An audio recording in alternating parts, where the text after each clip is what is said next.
चलिए इसे खोलते हैं। अच्छी पैकिंग करिए। यहाँ से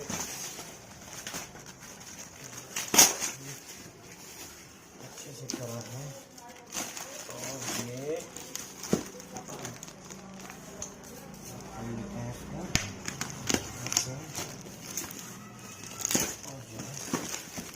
ये है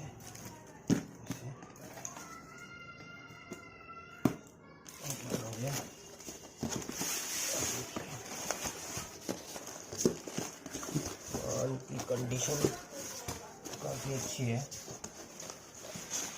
सबसे पहले आपको दिखाते हैं हम, ये है हमारा मैंगो प्लांट। ये है नूरजहां। और ये है ब्लू कस्टर्ड एप्पल।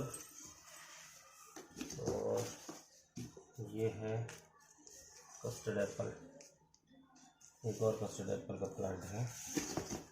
और ये है चीकू और प्लांट। तो आगे का इनका अब हम आपको कुछ दिनों बाद इसका दिखाएंगे।